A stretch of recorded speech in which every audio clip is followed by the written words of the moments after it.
Bismillahirrahmanirrahim. Assalamualaikum warahmatullahi wabarakatuh.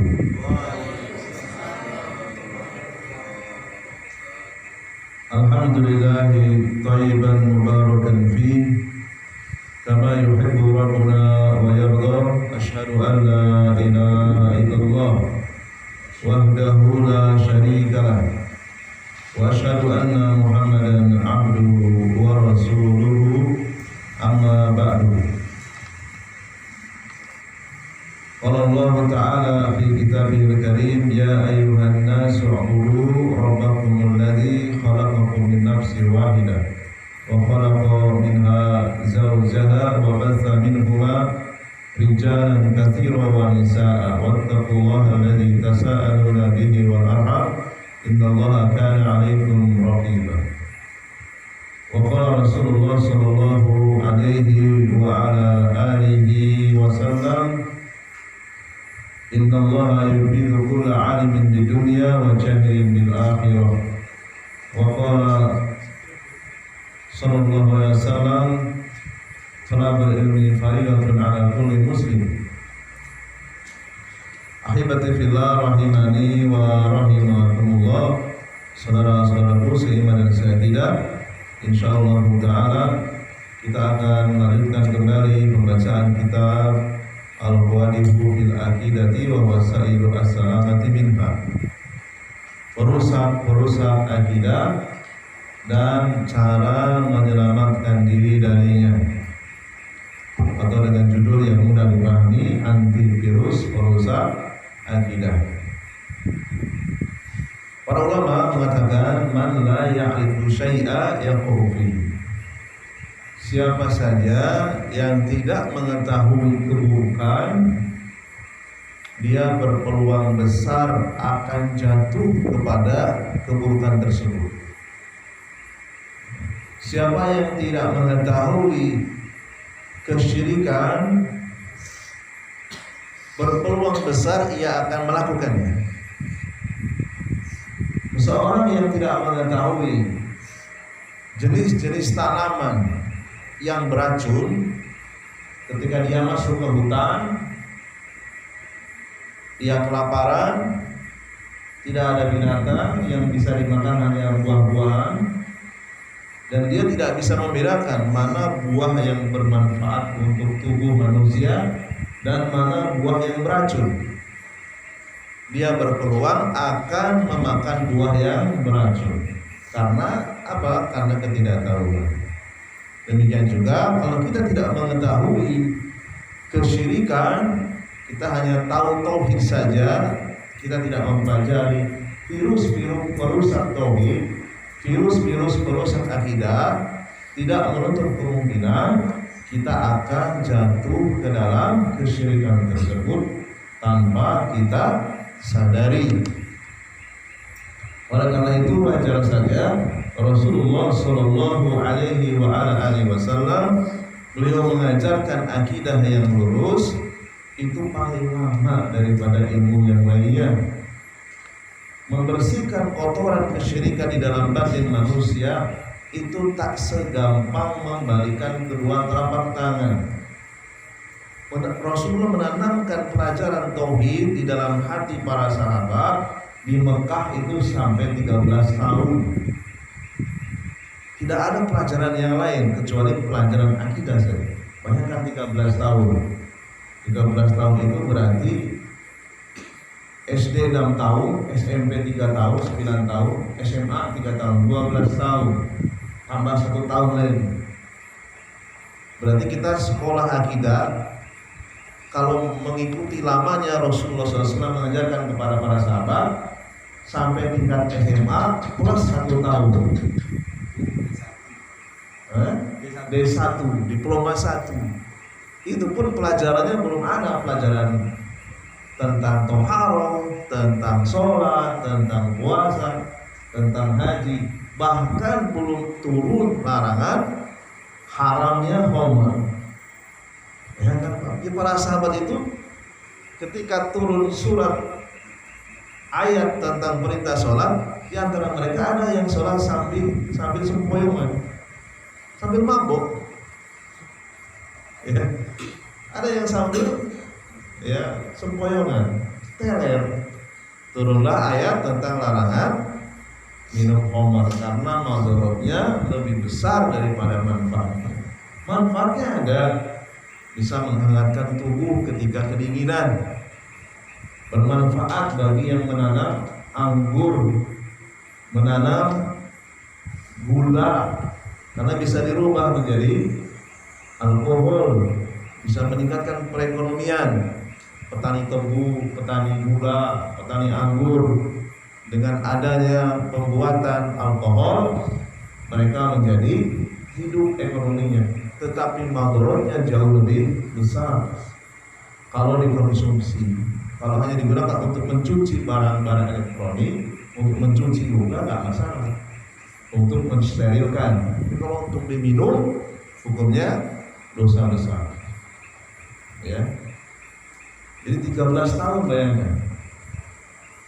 Khalifah yang keempat itu belajar kepada Rasulullah 13 tahun di Mekah. Ditambah lagi 10 tahun di Madinah. Materi pengajiannya campur. Kadang taharah, kadang salat, kadang zakat, kadang puasa, disesuaikan dengan kebutuhan manusia. Lalu kemudian dihafalkan oleh seluruh para sahabat. Hadis-hadis tentang fikih, hadis-hadis tentang tafsir, hadis-hadis tentang hukum pidana, hukum perdata, hukum tentang akhlak, tentang adab, lalu kemudian diajarkan kepada generasi berikutnya. Artinya selama 23 tahun, 13 tahun itu murni pengajiannya tentang akidah, 10 tahun campur akidah dan pelajaran yang lain. Kita sudah berapa tahun belajar akidah? Baru satu kitab yang tipis ini aja baru mulai. Alhamdulillah ini sudah rezeki, ya kan, warisan Nabi diteruskan, dicatat dalam kitab-kitab para ulama. Kita tinggal menikmatinya saja. Ya, alhamdulillah ini adalah rezeki yang sangat besar. Tidak ada rezeki yang lebih besar daripada ilmu tentang tauhid. Ilmu tentang bagaimana kita berakhlak kepada Allah SWT sebelum kita berakhlak kepada yang lainnya. Karena tidak ada faedahnya kita berakhlak kepada manusia, beradab kepada manusia, sopan santun kepada manusia, kalau dia berakhlak kepada Allah sudah gagal. Tidak ada faedahnya. Ya. Jadi berakhlak kepada Allah adalah bagaimana kita berbuat di alam dunia ini jangan sampai menyinggung Allah, jangan sampai mengambil hak Allah, yaitu hak untuk disembah.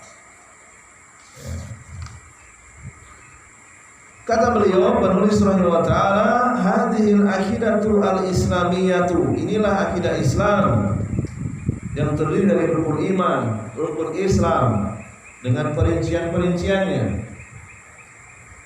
Waqa'a min ba'din nasi qawadihu fiha, sebagian manusia ada yang terkena virus akidah tanpa ia sadari.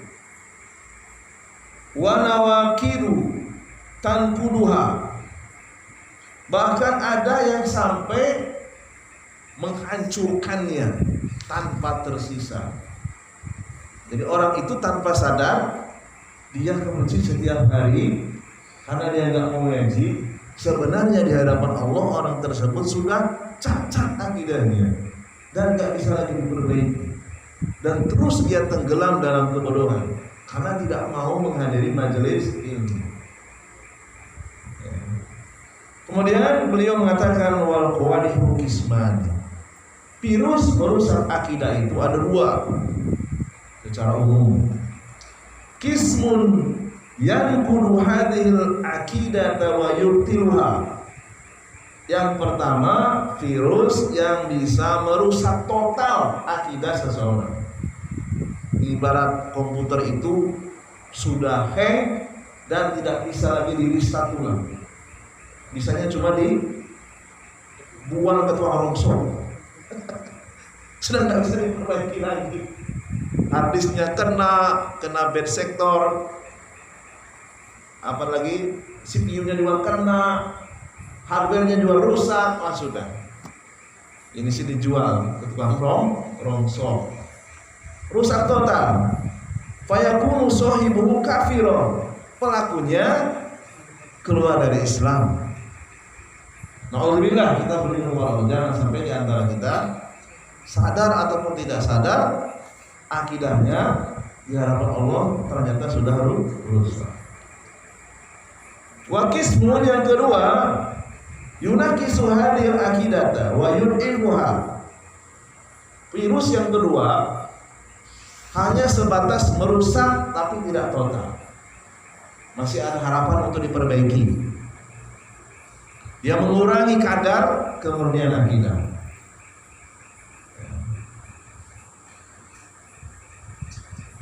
Sehingga muncullah judul-judul kitab yang sejenis dengan kitab ini. Ada judul kitab yang berbunyi Nawaqidul Islam, pembatal-pembatal keislaman.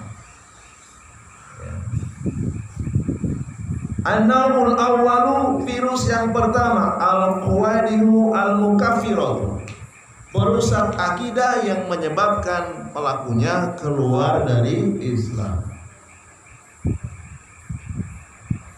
Al-mujibatu lirriddati, yang menyebabkan pelakunya murtad.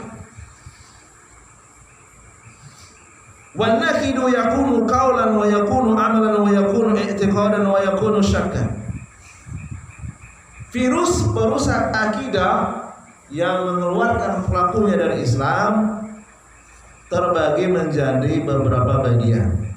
Bagian pertama karena ucapan, yang kedua karena anggota tubuh melakukan amalan, yang ketiga karena batin, i'tiqad, keyakinan, yang keempat juga karena batin dan diucapkan dengan lisan karena keraguan-raguan. Ada 4: qaulan, amalan, i'tiqadan, syakkan. 4 virus ini bisa menyebabkan sholat seseorang tidak diterima. Pernikahan dia dengan pasangannya batal. Sesembelihannya tidak halal. Dia tidak boleh menerima warisan dari orang tuanya yang muslim, dan dia juga tidak bisa mewariskan hartanya kepada anaknya yang muslim. Dia tidak bisa menjadi wali, tidak boleh dimakamkan di pemakaman kaum muslim, dan dia menjadi penghuni neraka yang abadi. Penghuni neraka abadi.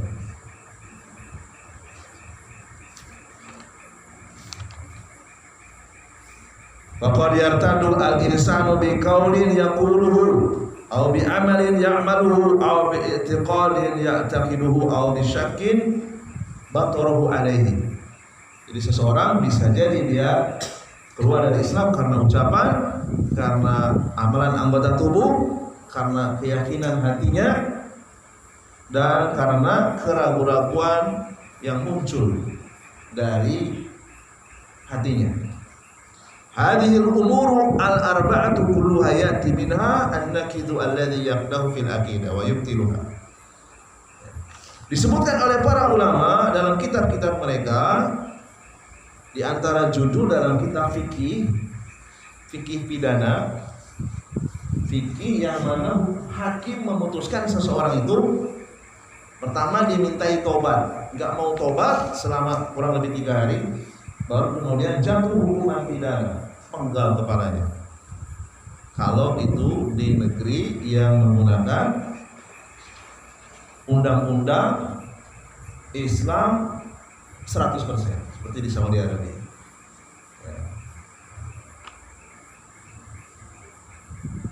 Di antara judul yang mereka tulis dalam kitab-kitab fikih mereka, bab hukmil murtadi, bab hukum orang yang murtad. Dan hampir semua, bahkan 10 madhab, semua madhab membuat judul seperti itu. Madhab Imam Abu Hanifah, madhab Hanafi, madhab Maliki, madhab Syafi'i, madhab Hambali. Yadkurul hududa, yadkuru babal hukmil murtadi, menyebutkan bab orang yang murtad. Wa huwa alladhi yakfuru ba'dal Islam, dia kafir sebelumnya Islam. yakni annahu raja'a dinihi, dia keluar dari agama Allah, wartadda anhu, dia murtad. Nabi sallallahu alaihi wasallam bersabda dalam hadis yang sahih yang dikeluarkan Al-Imam Bukhari dari sahabat yang mulia Ibnu Abbas radhiyallahu anhuma.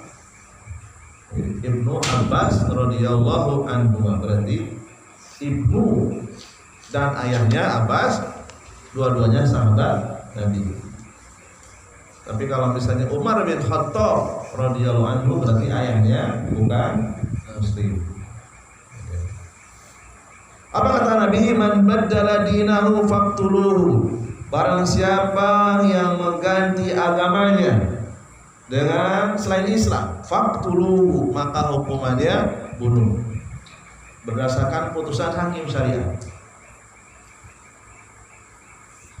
Dalam Sahih Bukhari Muslim juga disebutkan ada Nabi sallallahu alaihi wasallam ba'atha Abu Musa al-Asy'ari. Nabi mengutus Abu Musa al-Asy'ari sebagai gubernur ila Yaman, ke negeri Yaman. Setelah beberapa lama, atba'ahu Mu'adz ibnu Jabal. Mu'adz bin Jabal, beliau salah seorang tokoh ulama dari kalangan para sahabat, menyusulnya. Falamma qadima alaihi qala unzur wa alqi, anzir wa alqi lahu usad. Turunlah dari kendaraan, berikan dia tikar yang empuk, usada. Wa idza rajulun indahu musaku. Mu'adz bin Jabal melihat ada seorang laki-laki sedang diikat. Ya. Mahadza, ini apa ini? Kenapa ini diikat? Ya, nanya begitu. Kemudian Abu Musa al-Asy'ari menjawab, kana yahudiyan fa aslama summa raja'a dinahu. Dia dulu Yahudi, kemudian masuk Islam, setelah itu murtad dan tidak mau diajak untuk bertobat. Dia kekeh di dalam kemurtadannya. Dinasu sebaik-baik seburuk-buruk agama. Fatahawwada, dia menjadi Yahudi lagi. Dia mempermainkan agama Islam. Mu'adz bin Jabal mengatakan, la ajlis, aku tidak mau duduk. Ya. Hatta yuktala, kecuali dia diberi hukuman dulu, karena tidak mau taubat. Suruh taubat tidak mau dia. Ya. Kecuali dia diberikan hukuman bunuh. Qadarullahi wa rasul. Ini adalah hukum Allah dan Rasulnya, tidak boleh dibiarkan. Ya. Ijlis, duduk dulu wahai Mu'adz, ya. Gubernur Mu'adz bin Jabal tegas sebagai seorang ulama yang dikirim oleh Rasulullah. Na'am, la ajlisu hatta yuqtal. Aku enggak mau duduk kecuali laki-laki ini diberikan hukuman dulu. Qadarullahi wa rasul. Ini adalah undang-undang Allah dan Rasul. Salah sama sampai 3 kali. Fa'amaroni fakutina. Lalu kemudian Al-Ghujur diperintahkan dan memenggal kepala. Hadis ini hadis yang dikeluarkan Imam Bukhari dan Imam Muslim, menunjukkan bahwa orang yang murtad dari Islam, idza lam yatub, jika dia tidak mau bertobat, yustatahu, setelah diusahakan dimintai untuk tobat, tidak mau, ya, maka hukumannya bunuh. Fa in taba wa raja'a falhamdulillah. Kalau dia masih mau bertobat, sudah melihat pedang tajam bergegar dia, oh saya mau tobat saja, dikasih kesempatan. Alhamdulillah, berarti dia masih ada rasa takut. Ya, walaupun mungkin dia menyembunyikan. Nah, masalah itu urusan dia dengan Allah. Yang penting dia secara lahiriah sudah berani menyatakan taubat, kita terima. Sambil dia diberikan kesempatan. Ada pelanggaran lagi enggak selanjutnya? Ya, jadi Islam itu hanya menilai lahiriahnya saja, batinnya kita serahkan kepada Allah. Karena ada orang-orang munafik sampai Rasulullah wafat dibiarkan berkeliaran di kota Madinah. Karena susah secara hukum pidana, nggak bisa, masalah batin itu urusannya dengan Allah. kecuali dia melakukan pelanggaran kepada Islam, bisa dibuktikan dengan bukti dan kesaksian, baru diangkat ke mahkamah syariat. Jadi wa illam yarji, kalau dia tidak mau suruh tobat, enggak mau kembali, wa asara ala kufrihi wa dhalalih, dia masih tetap ngeyel, kekeh dengan kekafirannya, yuqtalu, maka dia dibunuh oleh al-bojo, wa yujilu bihi ilan nar, sebagai bentuk tindakan mempercepat dia ke neraka. Jadi orang kafir itu, neraka itu seperti hufratun, lubang di antara lubang-lubang neraka.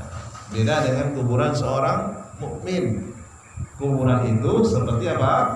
Raudhatun min riyadil jannah, seperti taman di antara taman-taman surga. Berdasarkan hadis Nabi yang sangat tegas tadi, man baddala dinahu faqtuluh, barang siapa yang mengganti agamanya, hukumannya bunuh. Yang pertama, virus perusak akidah yang menyebabkan total kerusakannya bil qauli, dengan ucapan. Ya. Katsiratun, banyak sekali ternyata. Ya. Minha di antaranya sabillah, ya, mencaci maki Allah SWT. Sabur Rasul, mencaci maki Rasulullah, menghina Rasulullah, melaknat Allah dan Rasulnya, melaknat Allah, melaknat Rasulnya. Ini bisa mengeluarkan seseorang dari Islam kalau dia tidak mau mencabut perkataannya. Atau ucapan yang lain, qaulun yaqul, dia menulis, misalnya menulis di media sosial, terbaca innallaha zalimun, atau dia direkam ucapannya innallaha zalimun, innallaha la yaqtulu 'alal ba'dil umur, Allah itu zalim, dia mengatakan seperti itu. Ini salah satu contoh perkataan yang bisa mengeluarkan pelakunya dari Islam. Ketika dia mengatakan Allah itu zalim, pertama dia memberikan sifat yang tidak layak bagi Allah. Yang kedua, berarti secara tak langsung dia sudah menolak sifat Allah, yaitu adil. Jadi menolak sifat Allah ini termasuk merusak akidah secara total, secara keseluruhan. Kecuali orang tersebut masih jahil, bodoh, dia tak tahu ucapan yang dia ucapkan itu berkonsekuensi hukum, lain perkara. Tapi kalau dia sudah dinasihati, sudah diberitahu, sudah tidak ada lagi penghalang di dalam otaknya, tidak ada syubhat, dia masih di dalam pendiriannya, maka orang tersebut dikhawatirkan dia keluar dari Islam kalau tidak mau mencabut perkataan. Innallaha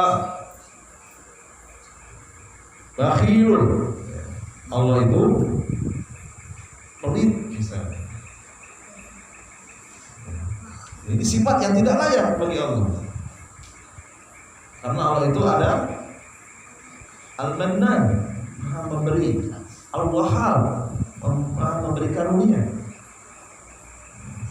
Allah itu memiliki sifat Al-Wahhab, Maha memberi. Innallaha fakirun, Allah itu fakir. Fakir ini tidak layak bagi Allah. Secara tak langsung dia sudah menggunakan sifat Allah Al-Ghani, Maha Kaya. Oleh karena itu para ulama wajar mereka menulis kitab-kitab berikutnya, yaitu tentang asma wa sifat, berdasarkan riwayat-riwayat yang kuat dari para sahabat. Dan untuk yang kasus yang kedua ini, ada sifat-sifat Allah yang muhkam, yang mudah dipahami, ada yang perlu dengan kaidah-kaidah. Ada sebuah kitab yang bagus sekali supaya otak kita bersih dari pemahaman tentang nama dan sifat Allah. Di antaranya Syarhu Luhmatil I'tiqad karya Syekh Muhammad bin Shalih Al-Utsaimin. Kitab aslinya Luhmatil I'tiqad karya Ibnu Qudamah. Kemudian Aqidah Al-Wasithiyah karya Ibnu Taimiyah. Itu insyaallah nanti kalau perusak-perusak akidah yang muhkamat kita selesaikan. Ya. Ini yang jelas dulu, yang gampang dipahami dulu, karena ini sangat basic, sangat mendasar. Ya. Dia mengatakan Allah itu tidak mengetahui sebagian perkara, padahal Allah itu apa? Allah itu ya'lamu kulla syai'in. Allah itu mengetahui segala sesuatu. Dia mengatakan Allah itu tidak mengetahui sebagian perkara. Ini juga sama, perkataan yang dianggap mengeluarkan si pengucapnya keluar dari Islam. Allahu la yaqdiru ala ba'dil umur. Allah itu tidak memiliki kekuasaan kepada sebagian perkara. Ini juga sama. Allahu kulli syai'in qadir. Allah itu terhadap segala sesuatu maha kuasa.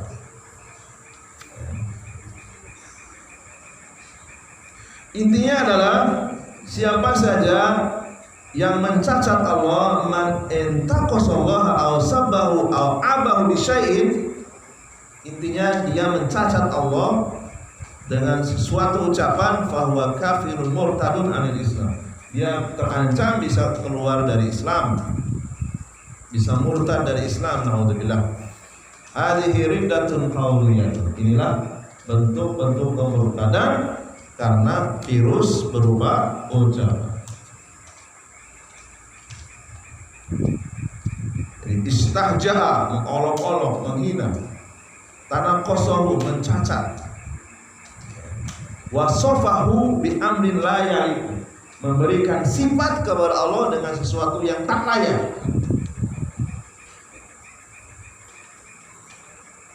Seperti yang diucapkan oleh orang-orang Yahudi, innallaha bakhilun, Allah itu pelit, innallaha fakirun, Allah itu fakir, wa nahnu aghniya'u, kamilah yang kaya. Itu orang-orang Yahudi. Demikian juga mereka mengatakan innallaha la ya'lamu ba'dal umur, Allah itu tidak mengetahui sebagian perkara. La yaqdiru ala ba'dil umur, tidak menguasai sebagian perkara. Nafa sifatillahi wa lam yu'min biha, menolak sifat-sifat Allah, tidak mempercayai sifat Allah. Fahada yakunu murtadan bi aqwali as-sayyi'ah. Ini adalah penyebab atau virus yang menyebabkan pelakunya murtad karena ucapan-ucapan yang sayyi'ah, yang buruk. Ya, makanya apa yang dikatakan oleh para ulama, man la ya'rifu syai'a yaqu. Siapa yang tidak mengetahui keburukan, dia berpeluang besar jatuh ke dalamnya.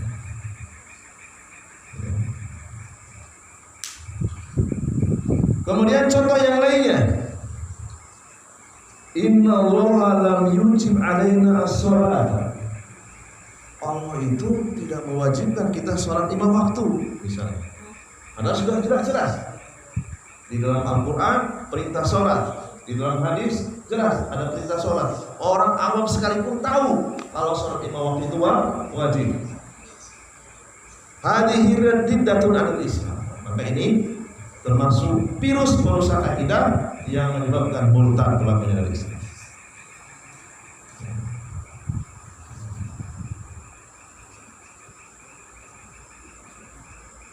Bi ijma'il muslimin, berdasarkan kesepakatan para ulama kaum muslimin. Illa idza kana jahilan ba'idan 'anil muslimin, kecuali yang mengucapkannya itu orang yang jahil, orang yang bodoh, jauh dari kaum muslimin, jauh dari masjid, jauh dari majelis ta'lim. La ya'rifu, dia belum tahu kalau ucapannya itu ucapan yang bisa mengeluarkan dari Islam. Fayu'allahu, maka ia wajib untuk diajarkan. Fa'in asarra kafar, kalau sudah diajarkan masih juga seperti itu, kafar, dia telah kufur. Demikian juga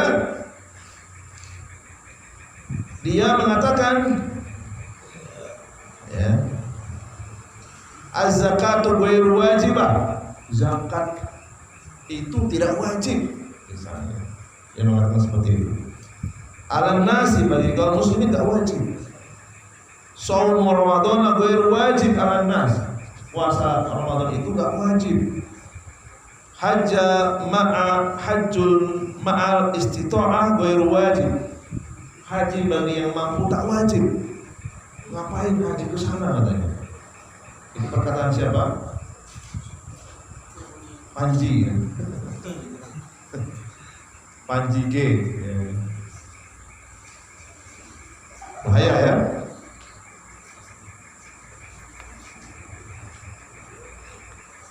Berdasarkan ijma para ulama, orang tersebut terancam keluar dari agama Islam.